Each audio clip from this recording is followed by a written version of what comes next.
When my son called me a burden during Thanksgiving dinner, I smiled, excused myself to the bathroom, and made one phone call that would change everything. By New Year's Eve, he discovered that burdens don't leave inheritances. What happened next will shock you. But first, please subscribe to our channel and let us know in the comments what you would have done in my situation. I'm Margaret Chen, and for 68 years, I thought I understood what family meant. I built Chen & Associates Accounting from nothing after my husband David died 15 years ago. Started in our garage with 3 clients and a dream. Today, the firm employs 22 people and grosses just over $2 million annually. Not bad for a Chinese immigrant who came to Seattle with 2 suitcases and a head full of numbers, right? Every penny I earned had a purpose. David's life insurance had gone toward our son Kevin's private school tuition at Lakeside. My business profits funded his Stanford MBA. The house appreciation paid for his wedding to Amanda, that $30,000 spectacle where I wasn't allowed to invite my mahjong friends because Amanda thought they were too ethnic for her Pinterest-perfect vision. But that was fine. That was what mothers do. We sacrifice, we smile, and we convince ourselves that love means accepting less than we deserve. For 15 years, I told myself Kevin's distance was normal. Successful men are busy. Important careers require focus. When he moved to Portland for his tech job, I understood. When monthly calls became quarterly check-ins, I adapted. When Amanda started screening my calls, I pretended not to notice. I kept building my legacy, brick by brick, dollar by dollar, believing that someday Kevin would realize what I'd given him, what I'd built for him. I was such a fool. Last November, I decided to host Thanksgiving at my house in Queen Anne, the same house where Kevin had grown up, where David and I had dreamed of grandchildren running through the halls, where I'd spent countless evenings alone since becoming a widow. I spent 3 days preparing Kevin's favorite dishes, the honey walnut prawns that took 6 hours to perfect, David's mother's traditional stuffing recipe that I'd never shared with anyone else, the pumpkin cheesecake Kevin used to beg for every birthday. My dining room table groaned under the weight of 15 dishes, each one a love letter written in ingredients and hours of careful preparation. Kevin arrived with Amanda and their 8-year-old daughter, Lily, my only grandchild. The girl I'd been allowed to babysit exactly 4 times in her entire life because Amanda preferred professional childcare providers. "Grandma Margaret!" Lily ran to me with the uninhibited joy that only children possess. For a moment my heart soared. This was why I'd cooked for days, why I'd polished my grandmother's silver, why I'd hoped. But Amanda quickly intercepted. "Lily, remember what we discussed about inside voices and appropriate greetings." At 8 years old, my granddaughter's natural affection was already being trained out of her. The meal started well enough. Kevin complimented the prawns. Amanda managed polite conversation about my business.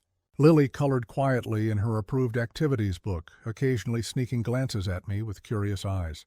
I should have recognized the signs. Kevin's constant phone checking.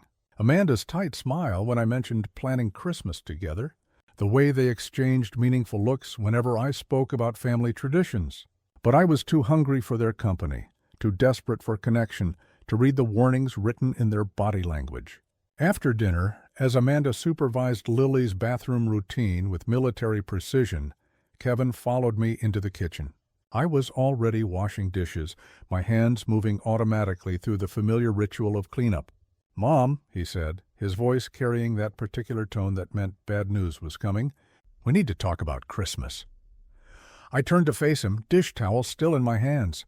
My son, 34 years old, 6 feet tall, wearing a sweater that probably cost more than most people's rent. Successful, educated, everything David and I had dreamed of, and looking at me like I was a problem to be solved. "Amanda and I have been talking," Kevin continued, not meeting my eyes. "We think it might be better if we started our own Christmas traditions. Just the 3 of us." The dish towel slipped from my numb fingers. "What do you mean?" "I mean, we won't be coming here for Christmas. And honestly, Mom, you shouldn't expect an invitation to Portland either."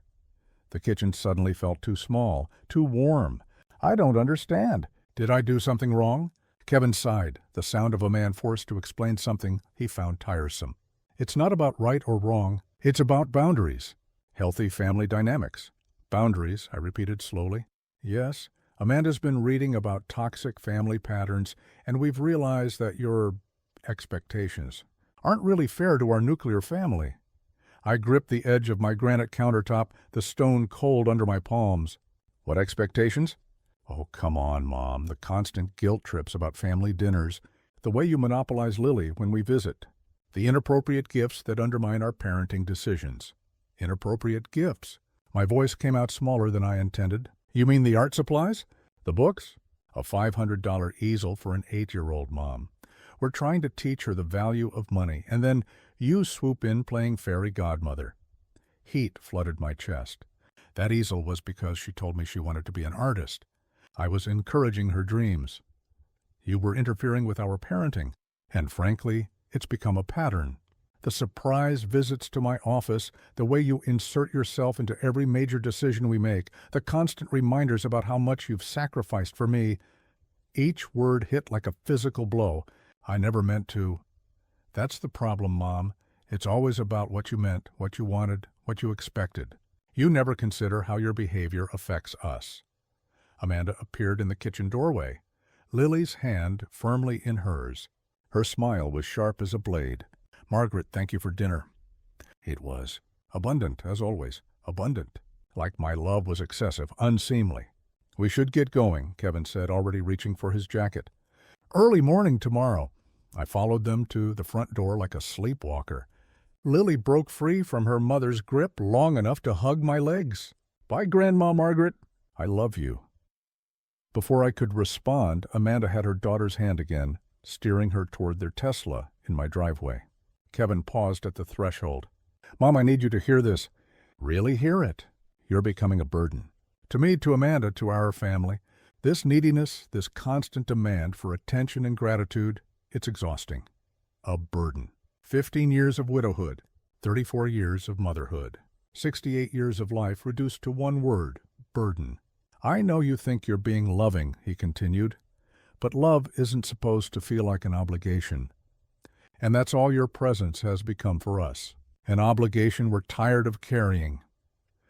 I watched their taillights disappear into the Seattle drizzle, standing in my open doorway until the cold seeped through my silk blouse and into my bones. Then I closed the door, walked to my home office, and picked up my phone. Harold Weinstein had been my attorney for 12 years, a meticulous man in his 70s who understood the weight of legal documents and family dynamics. His secretary put me through immediately, despite the late hour. Margaret, is everything all right? Harold, I need to change my will tonight. A pause. Margaret, it's Thanksgiving evening. Are you sure this can't wait until Monday? I'm sure. Another pause, longer this time.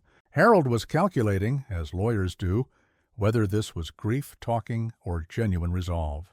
What kind of changes are we talking about? I looked around my office at the framed photos of Kevin's graduations, his wedding, Lily's few visits, the shrine I'd built to a relationship that existed mostly in my imagination.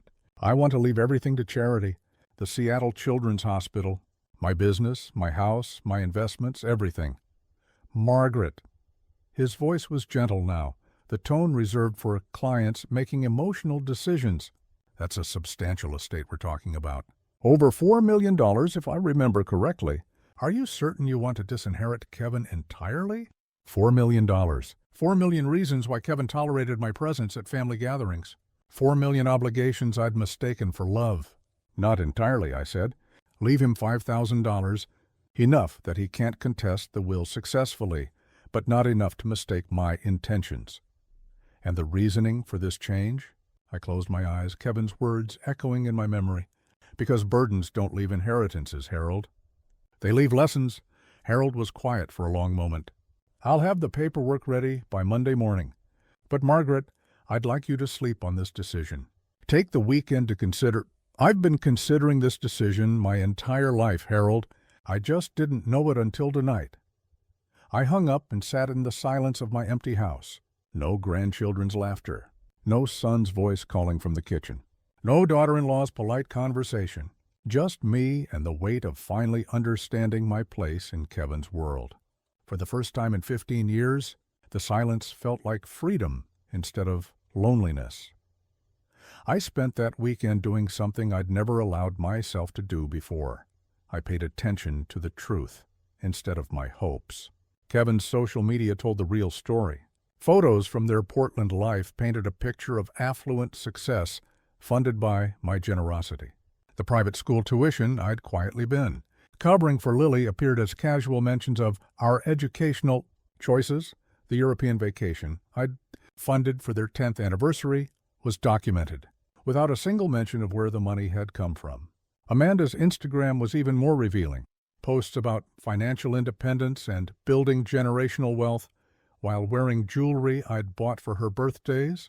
Stories about teaching children gratitude, next to photos of Lily's room filled with toys from her supposedly burdensome grandmother.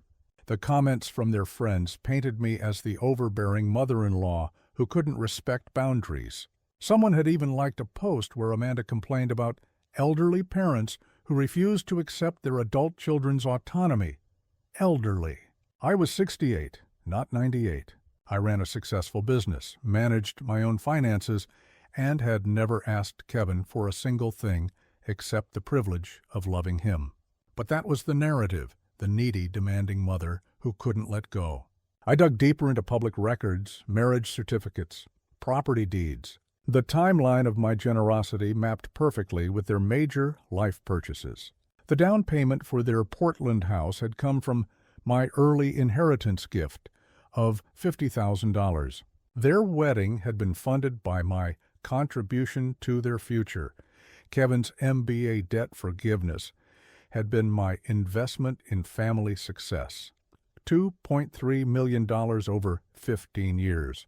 That's what my love had cost me in actual dollars, not counting the compound interest I'd lost by depleting my retirement accounts to fund their lifestyle. I printed everything: bank statements, tax returns, receipts, social media screenshots, a paper trail of manipulation disguised as filial duty.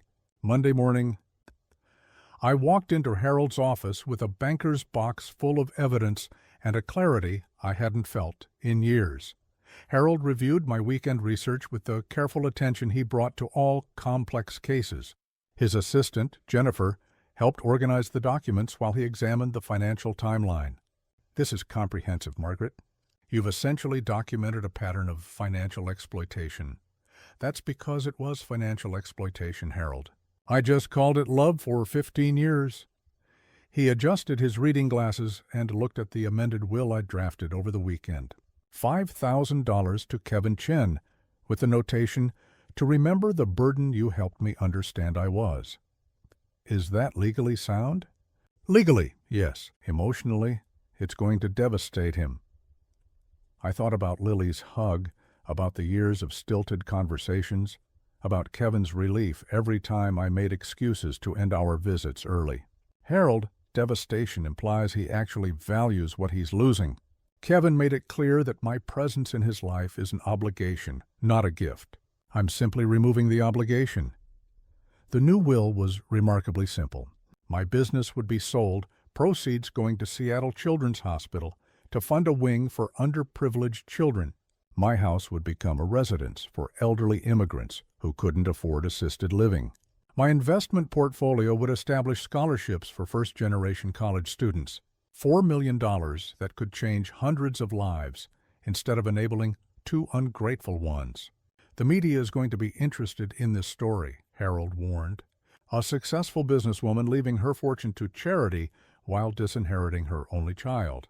It's news. Good, let them be interested. Kevin wanted independence from his burdensome mother. He's about to get exactly what he asked for. I signed the will with steady hands, each letter of my name sealing Kevin's fate. Jennifer and Harold witnessed the document, their signatures making my decision irrevocable. Walking out of that office, I felt lighter than I had in decades. The weight of unappreciated love was finally off my shoulders. Christmas came and went without a word from Kevin. No call, no card, no acknowledgement that I existed. I spent the day at my office catching up on year-end paperwork and enjoying the peace of a day without expectations. New Year's Eve, I hosted a party for my employees and their families.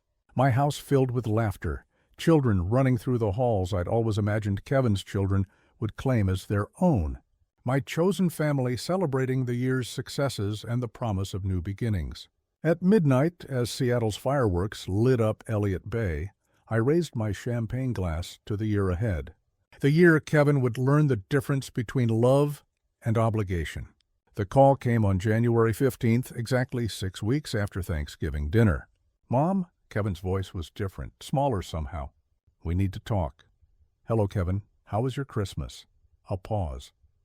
He'd expected me to be hurt, probably prepared for tears or guilt trips. The cheerful normalcy in my voice clearly caught him off guard. "It was fine. Listen, Mom, Amanda thinks maybe we were too harsh at Thanksgiving.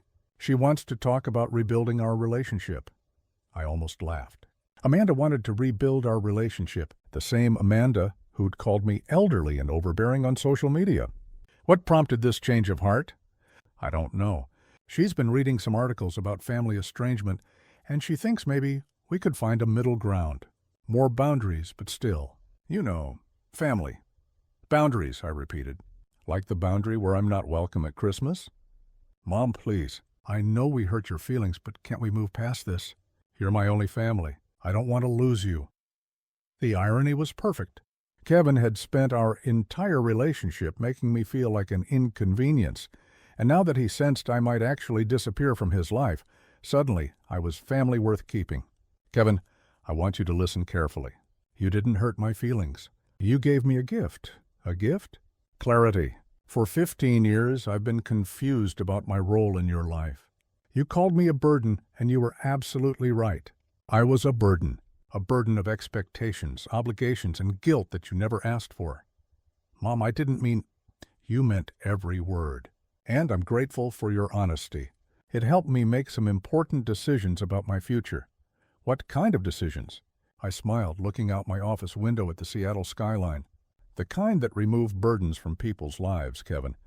I think you'll be very pleased with how unburdened you're about to become."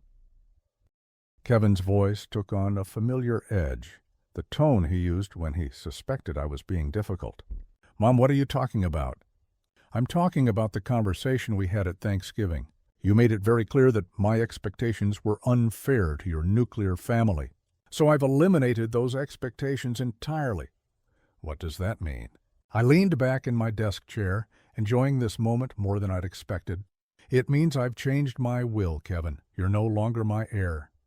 The silence stretched so long I wondered if he'd hung up. "You what?" "I left everything to charity. Seattle Children's Hospital will benefit tremendously from my life's work. Hundreds of underprivileged children will receive medical care because of the business I built. Isn't that wonderful?" "You can't—" "Mom, you can't be serious." "I'm completely serious. Harold Weinstein handled all the paperwork. Very thorough man, Harold. He made sure everything was legally sound." Kevin's breathing became audible through the phone. "How much are we talking about?" "We?" "Kevin, there is no we in this decision. You made that clear when you explained that my presence was an obligation you were tired of carrying." "Mom, please." I was stressed that day. "Amanda and I had been fighting about money, and I took it out on you. I didn't mean those things. You meant them completely. And they helped me understand something important. Love shouldn't feel like a burden to either party. So I've removed the burden." "What about Lily? What about her future?" The mention of my granddaughter stung, but I kept my voice steady. "What about her future? You've made it clear that my involvement in her life is inappropriate interference. I'm simply respecting your parenting choices." $4 million, Mom. You're talking about $4 million. There it was. The number Kevin had been calculating since the beginning of our conversation. Not concern for our relationship, not regret for his cruelty, just math. 4 million reasons to suddenly care about reconciliation. Actually, it's closer to 4.2 million now. The market's been good to my investments. Jesus Christ, Mom. You can't just give away our entire family inheritance because you're mad about one fight. Our family inheritance? I laughed, the sound sharp in my empty office. "Kevin, you spent 15 years telling me to stay out of your life. You can't simultaneously claim ownership of the fruits of that life. That's not—" "I never said stay out completely. I just wanted some boundaries. And you have them. The ultimate boundary. You're free from any future obligations to your burdensome mother, and I'm free from the exhausting effort of loving people who see that love as a burden. Kevin's voice cracked. Mom, please, let's talk about this face to face. I'll drive up this weekend. We can figure this out. There's nothing to figure out, Kevin. This is what you wanted. Independence from your suffocating mother's expectations. I wanted space, not complete disinheritance. Sometimes space costs more than we expect it to. I could hear Amanda in the background, her voice sharp with questions. Kevin must have gestured for her to wait, because the next sound was a door closing. Mom, I know I hurt you, but this is nuclear. This destroys everything. Kevin, you destroyed our relationship at Thanksgiving dinner. I'm simply making the financial arrangements match the emotional reality you created. What if I apologize? What if we go to therapy together? Family counseling? What would be the point? You've told me exactly who I am in your life, a burden. Burdens don't participate in therapy, Kevin. They get eliminated. Stop saying that word. Which word? Burden? But that's your word, Kevin. That's how you defined me. I'm just living up to your definition. The silence stretched again, filled with Kevin's rapid breathing and my own surprising calm. Is there anything I can do to change your mind? I considered this question seriously. Was there anything that could repair 15 years of taking my love for granted? Any gesture that could erase the casual cruelty of calling me a burden? Kevin, let me ask you something. In the 34 years you've been alive, can you remember a single time you expressed genuine gratitude for what I've given you? Not politeness, not obligation. Actual gratitude? Another silence. I thought you understood that I appreciated... That's not what I asked.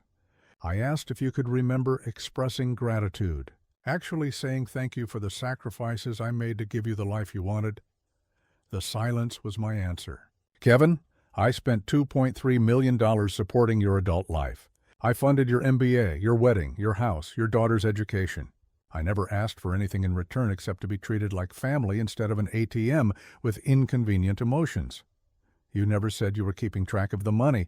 I wasn't, until you called me a burden and I realized I needed to understand exactly what that burden had cost me. Kevin was crying now, the sound of a man watching his future collapse in real time. Mom, I'm begging you, give me a chance to make this right. Kevin, you're begging for your inheritance, not for our relationship. If I were broke tomorrow, would you still be calling to reconcile? That's not... Of course I would. You're my mother. No, Kevin, I'm your former ATM who has finally closed her account. Amanda's voice grew louder in the background, clearly demanding updates on the conversation. I could imagine her calculating their new financial reality, the lifestyle adjustments they'd have to make without my safety net. She wants to talk to you, Kevin said. I'm sure she does. But I'm not interested in anything Amanda has to say. She got exactly what she wanted, a mother-in-law who stays out of her life completely. Mom, please, I hung up. Within an hour, my phone was buzzing with text messages. Amanda's contact information, which I'd somehow never deleted, filled my screen with increasingly frantic appeals. Margaret, Kevin is devastated. We need to talk about this reasonably. And this is about one bad conversation. You can't punish an entire family for one mistake. Think about Lily. This affects her future, too. We'll do whatever it takes to make this right. Please call me. I turned off my phone and walked to my window, looking out at Elliott Bay. Somewhere in Portland, Kevin and Amanda were having the worst fight of their marriage. Everything they'd built was predicated on having a wealthy mother-in-law who would eventually die and leave them financially secure. That security had just evaporated. 3 months later, the Seattle Times business section ran a feature story about my charitable giving. Local businesswoman pledges fortune to children's causes, read the headline, next to a photo of me at the groundbreaking for the new pediatric wing. The article detailed my $4 million commitment to Seattle Children's Hospital and my plans to convert my Queen Anne home into housing for elderly immigrants. It painted me as a generous philanthropist, dedicating her golden years to helping the less fortunate. Buried in the final paragraph was a single sentence. Mrs. Chen is survived by her son Kevin, a Portland technology consultant, and one granddaughter. Survived by, as if I were already dead. The reporter had asked about my family, and I'd simply said that my son preferred his independence and had requested minimal contact with me. True, if not complete. Kevin called 30 minutes after the online version published. "Mom, I just saw the Times article." "It's nice to see Seattle Children's Hospital getting some recognition, isn't it? Everyone's calling me. Everyone. They want to know why my mother gave away $4 million to charity instead of leaving it to family." "What are you telling them?" "I don't know what to tell them." "How do I explain that my mother thinks I don't deserve my inheritance?" "You could tell them the truth, Kevin, that you requested independence from your burdensome mother, and she gave you exactly what you asked for." "That's not—" "No one's going to understand that." "Then perhaps you should have thought about public perception before you decided to exclude me from Christmas dinner and call me a burden." Kevin's voice was hollow. "My co-workers are looking at me like I'm some kind of monster, like I must have done something terrible for my own mother to write me out of her will."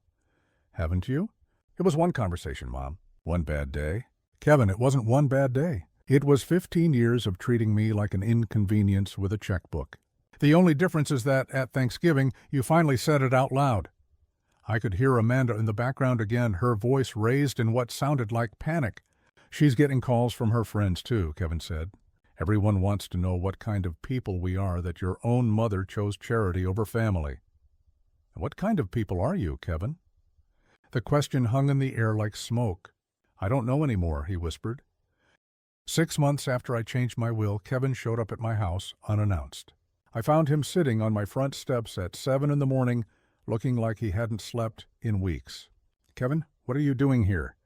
He looked up at me with eyes that belonged to a much older man. "Amanda filed for divorce last week." I felt a stab of unexpected sympathy. "I'm sorry." "She said she couldn't stay married to someone whose own mother thought so little of him that she'd rather give her money to strangers." I sat down on the step beside him, noting how thin he'd become. "Is that really why she left?" Kevin shrugged. "That and the fact that we can't afford our lifestyle anymore. We'd been counting on your inheritance to fund Lily's college, pay off the house, maybe retire early. When that disappeared," he gestured helplessly. "Kevin, if your marriage was dependent on my future death and your inheritance, then it wasn't much of a marriage." "I know that. I know that now." He looked at me sideways. "I've been thinking a lot about what you said." "About gratitude." I waited. "I can't remember ever thanking you." "Not really. Not for the big things. I just assumed. I assumed you'd always be there, always helping, always loving me no matter how I treated you. And now? Now I understand that assumption was the cruelest thing I could have done to you." We sat in silence for a few minutes, watching Seattle wake up around us. "Is there any chance," Kevin said finally, "that you might reconsider?" "Not the money. I understand about the money. But our relationship? Is there any chance we could try again?" I looked at this man who had been my whole world for 34 years. My son, who had finally learned the difference between love and entitlement. "Kevin, I've learned something important these past 6 months. I don't need to be needed. I spent 15 years confusing your financial dependence with emotional connection. When you called me a burden, you freed me from that confusion. So that's it? We're done?" "No," I said quietly. "We're starting over. If you want a relationship with me, you'll have to build it based on who we actually are, not who you need me to be financially." Kevin nodded slowly. "I'd like that. If you're willing to try, I'm willing to try. But Kevin, I need you to understand something. The woman who would have given you anything, who would have bankrupted herself for your approval, that woman is gone. You killed her with your words at Thanksgiving dinner." He winced. "The woman sitting next to you now is someone who knows her own worth, someone who won't accept crumbs of affection and call it love. Can you build a relationship with that woman?" Kevin was quiet for a long moment. "I'd like to learn how. I'm writing this exactly 1 year after I changed my will. Kevin and I have coffee every other Sunday now, and slowly, carefully, we're building something that might eventually resemble a healthy relationship. He never asks about the money anymore. He knows it's gone, donated to causes that will help children who actually need it. Instead, we talk about books, about his work, about his struggles with single parenthood and his genuine efforts to be a better father to Lily. Last month, he brought Lily to visit. Not for money, not out of obligation, but because he wanted her to know her grandmother as a person, not just as a source of expensive gifts. We spent the afternoon in my garden planting vegetables and talking about everything and nothing. When it was time to leave, Lily hugged me tight and said, "Grandma Margaret, I'm glad Daddy and I get to know the real you now." Out of the mouths of babes. Amanda has remarried, a software executive who can provide the lifestyle she requires. Kevin tells me she's happier, and I believe him. Some people are meant to love bank accounts, not human beings. My business is thriving under new management, young accountants who understand that success isn't just about profit margins. The house has been renovated to accommodate its future residents, elderly immigrants who will spend their final years in dignity instead of isolation. And me? I'm learning what it means to love without keeping score, to give without expecting gratitude, to set boundaries without feeling guilty. Kevin was right about one thing. I was a burden, but not to him. I was a burden to myself, carrying the weight of expectations and disappointments that were crushing the life out of both of us. When I finally set that burden down, we both discovered who we really were underneath all that accumulated resentment and obligation. If you've enjoyed this story, please like this video and subscribe to our channel. Share your thoughts in the comments about family dynamics and the difference between love and enabling. And remember, sometimes the most loving thing you can do is stop making it easy for people to take you for granted. The greatest gift I ever gave my son wasn't my money. It was showing him the consequences of treating love like an entitlement. Because burdens don't leave inheritances, they leave lessons. And sometimes that's worth more than all the money in the world.